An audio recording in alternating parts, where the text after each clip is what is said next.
Laba diena. Šio epizodo tema žaliasis smegenų plovimas. Nagrinėsime, ką šis terminas reiškia, kaip juo vadinamas praktikas atpažinti ir svarbiausia, kaip netapti tų praktikų auka. Bet apie viską nuo pradžių. Iš kur kilo toks terminas? Anglų kalboje greenwashing, o pažodžiu verčiant į lietuvių kalbą žaliasis smegenų plovimas. Pirmą kartą jis buvo panaudotas 90-mečio pabaigoje amerikiečių aplinkosaugos aktyvisto Džėjaus Westfordo straipsnyje, kuriame jis pasakojo apie savo patirtį viename prabangiame viešbutyje Fidžio saloje. Ten jis pirmą kartą pamatė tuo metu dar tik pradėjusią populiarėti praktiką prašyti viešbučio svečių rečiau keisti rankšluosčius, vadinasi, rečiau juos skalbti ir taip prisidėti prie gamtos ir jos resursų tausojimo. Ir šis aplinkosaugininkas kritikavo to konkretaus viešbučio iniciatyvą, sakydamas, kad ji nėra nuoširdus ir reikšmingas viešbučio požiūris į aplinkosaugą, nes paraleliai tas pats viešbutis vysto planus plėsti savo teritoriją ir savo infrastruktūrą į šalia esančias trapias koralinių rifų buveines. Taigi šitą taktiką iš pažiūros nekaltą ir gerą iniciatyvą paimti ir pristatyti taip, kad ji patrauktų dėmesį nuo esminių ir didesnį poveikį turinčių veiklų, autorius nusprendė pakrikštyti greenwashingo terminu arba žaliosios idėjos išsiplovimo terminu. Ir šitas bandymas jam pavyko. Terminas pradėtas naudoti daug plačiau. Aišku, atsirado paraleliai ir daug įvairiausių termino variacijų: ekomanipuliacija, žalioji rinkodaros migla, ekopornografija ir panašiai.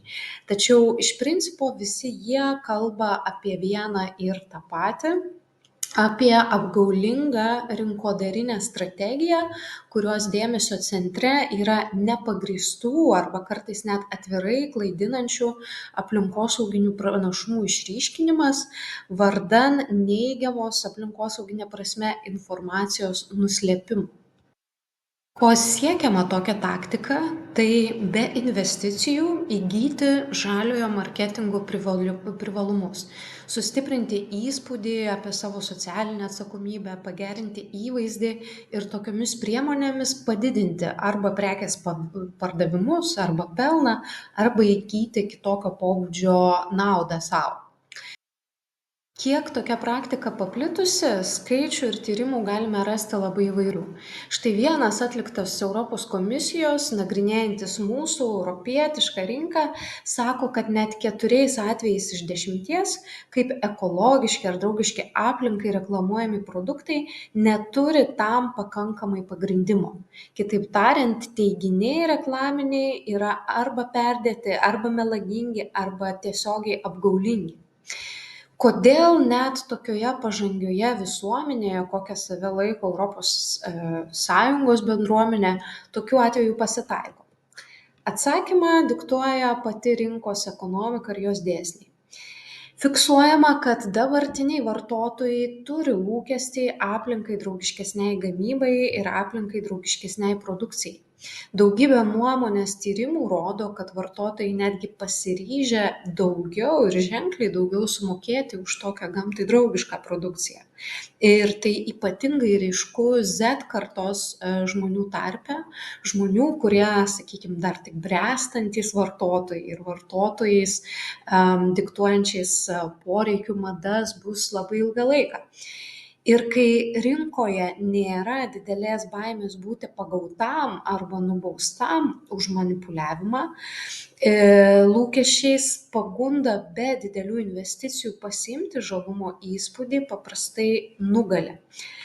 Taigi, kaip atpažinti laiku žaliosios rinkodaros miglą? Išraiškų, tiesą sakant, kaip ji gali pasireikšti, yra daug, mažiausiai 5. Ir pirmoji jų ganėtinai primityvi, tai tiesiog bandymas produkto logotipą arba pakuotę nuspalvinti žalia spalva. Jeigu šalia šūkio arba pavadinimo atsiranda aliuzijos į gamtą, medžius, žolę, augalus, čiurlenančius upelius, tai pasąmoningai kūrė mums įspūdį, kad tas produktas yra susijęs su natūralumu. Arba jeigu vaizduojama laiminga šeima, kūdikis ar kitos pažeidžiamos visuomenės grupės, mums galvoje tarsi kuriama asociacija, kad ir tas produktas, kurį reklamuoja toks vaizdas, yra nekaltas, yra natūralus. Aišku, ne tik vaizdai gali kalbėti, bet taip pat ir žodžiai. Ir pavyzdžiui, galima pavadinti pigių skrydžių išpardavimą žaliu. Žinant, kad žodis žalias asocijuojasi su draugiškumu gamtai. Ir tą žinant niekaip neparodyti, kuo tie skrydžiai ir dar parduodami akivaizdžiai mažesnė kaina, negu kad atsieina to skrydžio poveikis aplinkai, reklamuotis štai šitaip. Tai tokia taktika, ji ganėtinai paplitusi, bet kaip minėjau, gana primityvi. Ir antroji taktika ganėtinai panaši, bet šiek tiek labiau sofistikuota. Tai bandymas naudoti aptakias frazes arba net išgalvotą ženklinimą, neva įrodantį, kad produktas yra ekologiškas. Tai štai ekrane vienas iš tokių pavyzdžių madingo žodžio zero waste panaudojimas ant arbatos įpakavimo. Toks ženklelis tarsi sukelia įspūdį, kad arbata yra be perteklinio pakavimo, ar ne, zero waste, be atliekų. Tačiau tik įsigijus ją gali pamatyti, kad produktas supakuotas ir į kartoną, ir į plastiką. Na, o kai ieškai informacijos, tai kur pasireiškia tas zero waste šito gamintojo arba pardavėjo veiklos kontekste, tu nieko nerandi. Ir tokių atvejų gali būti labai daug. Įvairūs žodeliai, ne tik zero waste, bet ir bio, eko, 100% natūralus, planetai draugiškas. Ir šalia esant šitų žodelių dar ir kokiam nors ženkleliui, kurį nupiešia tiesiog įmonės dizaineriai, be jokių trečiųjų šalių patikrintų įrodymų, visa tai bando mus apgaulingai įtikinti, kad ta prekė iš tiesų yra patikima. Na, aišku, yra ženklų, kuriais pasitikėti galima, kuriuos naudoti teisė bet kuriam gamintojui yra suteikiama tik praėjus sudėtingas sertifikavimo procedūras, kurias atlieka nepriklausomi vertintojai, mokslininkai ir panašiai. Tai didžioji dalis tokių patikimų ženklų iš įvairių sričių, nuo maisto produkcijos iki baldų ar net statybų pramonės, yra pateikiama ekrane, bet tikrai suprantu, kad įsidėmėti ar atpažinti tokį ženklinimą nesispecializuojančiam šitoje srityje vartotojui tikrai gali būti sudėtinga, o kartais gal ir neįmanoma. Tačiau ką galima daryti, tai bent jau matant kažkokį ženklą ant produkcijos sustoti ir pagalvoti arba pamėginti pasitikrinti, pavyzdžiui, nufotografuoti tą ženklelį ir per vaizdo paieškos sistemas internete pasižiūrėti, ar tokio ženklinimo yra daugiau, ar yra kokia nors organizacija, komisija ar kitos įstaigos, kurios gali paliudyti už to ženklelio naudojimo patikimumą.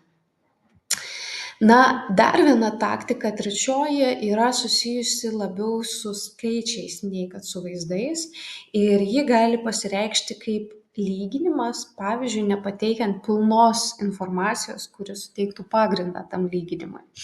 Tai pavyzdžiui, tokie teiginiai, kad konkrečiame produkte perdirbtų medžiagų kiekis išaugo dvigubai, tarsi nuteikia pozityviai, tačiau tas dvigubai gali reikšti tiesiog pokytį nuo 1 iki 2%. Dvigubai, tačiau ne tiek, kiek mes tikėtumėmės poveikio prasme. Arba kitas atvejis, skaičių pateikimas nepatikslinant bazės, nuo ko tie skaičiai yra skaičiuojami arba išvedami. Pavyzdžiui, ekrane matomoje reklamoje yra sakoma, kad 90% mažiau plastiko, nors susidaro įspūdis, kad kalba eina apie visą produkto, tai yra vandens pakuotę, bet iš tiesų reklamuojama yra iniciatyva arba pokytis susijęs su tuo, kaip yra pakuojami vandens blokai. 6 vandens blokai įsukami nebe į plastikinę plėvelę, o į plastikinę juostelę. Tai iš tiesų atrodo taip, plastiko sunaudojama mažiau, bet tai turi būti šita informacija perteikta pakankamai aiškiai, kad kiekvienas vartotojas nesusidarytų klaidingų interpretacijų, ką įmonė veikia arba ko neveikia šiuo atveju. Dar vienas pavyzdys iš degalinių srities.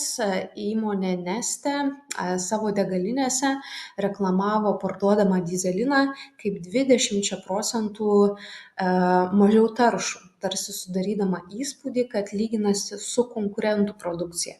Nors iš tiesų, kaip paaiškėjo, šį skaičių ji išsivedė lygindama taršą su tais degalais, kurių tuo metu, 2019 metais, kada sukosi šita reklama, Lietuvos rinkoje įsigyti net nebuvo įmanoma. Tai už tokią klaidinančią reklamą įmonė buvo nubausta Lietuvos konkurencijos tarybos ir gavo 9 000 eurų baudą.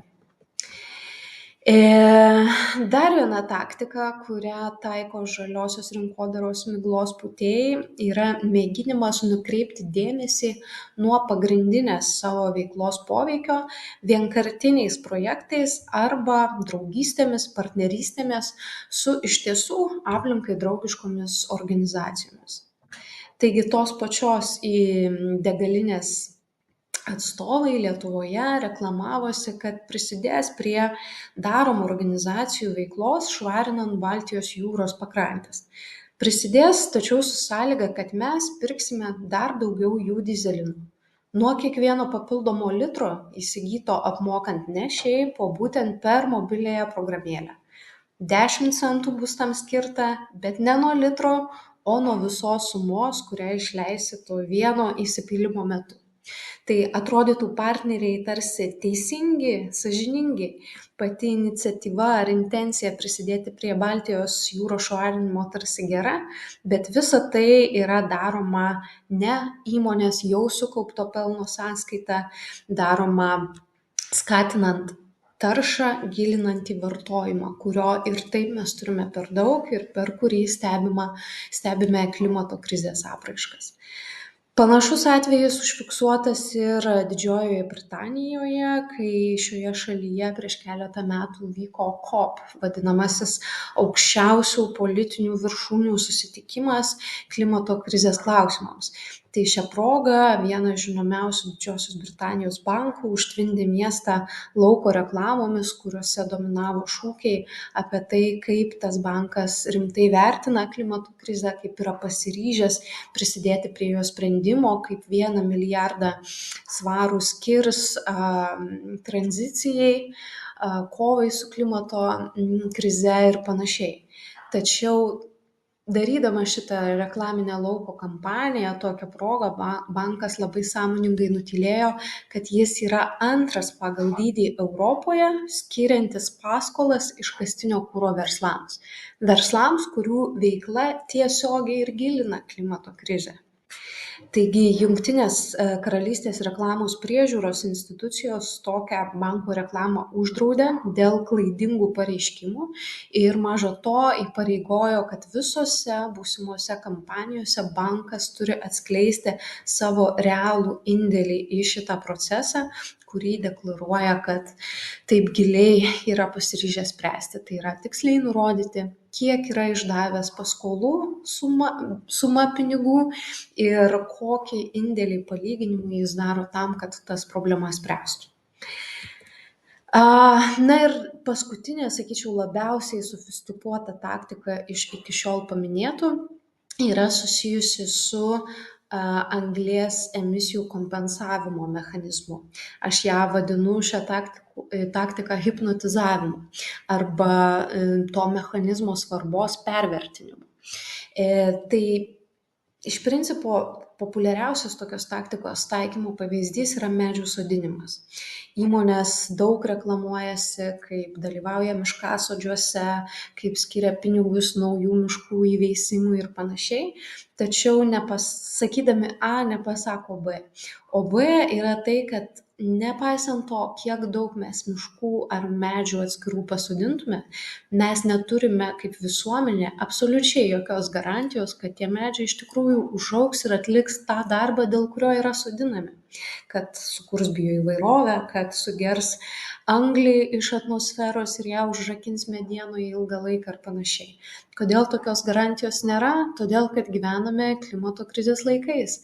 Pasodintas miškas gali būti nusiaubtas gaisrų, gali ištikti sausra, medžiai gali neprigyti, juos gali apnikti kenkėjai, daugybė įvairiausių veiksnių, kurie tos garantijos suteikti nei tai įmonei, nei mums kaip visuomeniai, prieš kurią žala yra padaryta jau įmonės viena ar kita veikla susijusia su šiltnamio efektą sukeliančių dujų emisijomis, tokios garantijos suteikti niekas negali. Tai daug svarbiau yra žvelgti, ką įmonė daro, kad tobulintų savo gamybos procesus, savo tiekimo grandines ir kitus etapus, kuriuose toji tarša atsiranda.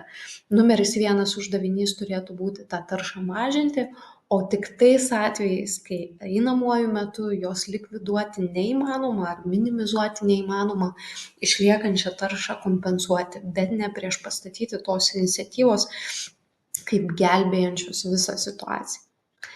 Na ir apibendrinant, iš tiesų netaip svarbu, kokia ta taktika žaliojo smegenų plovimo yra taikoma, kiekviena ji daro žalą. Pirmiausiai tuo, kad iškreipia rinką.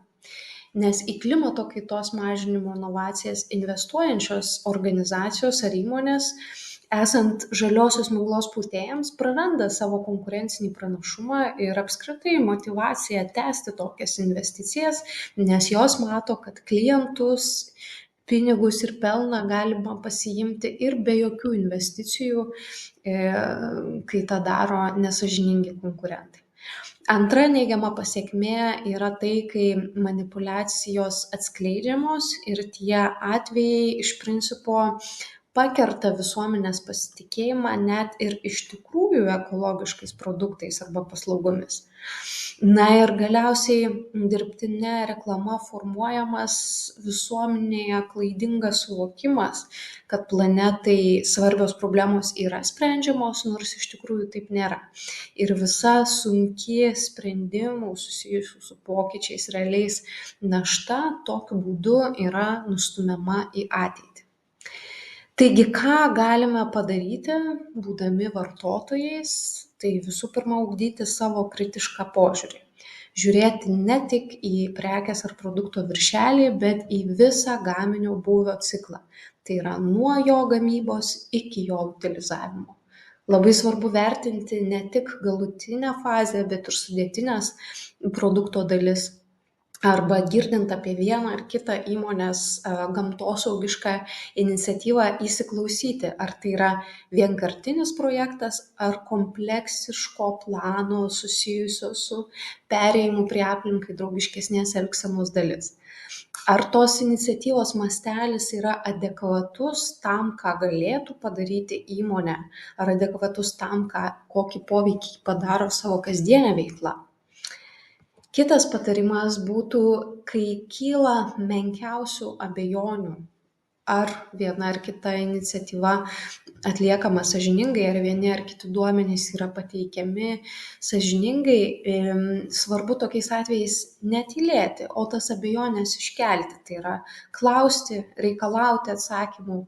Na, o jeigu apgaulė yra apčiuopiama, pagaunama už pakarpos, labai svarbu visą tai viešinti, gėdinti, nebijoti to daryti ir išnaudoti teisinius įrankius atsakomybei iš tokių manipuliatyvių spąstų spendėjų, sakykime taip, išsikovoti.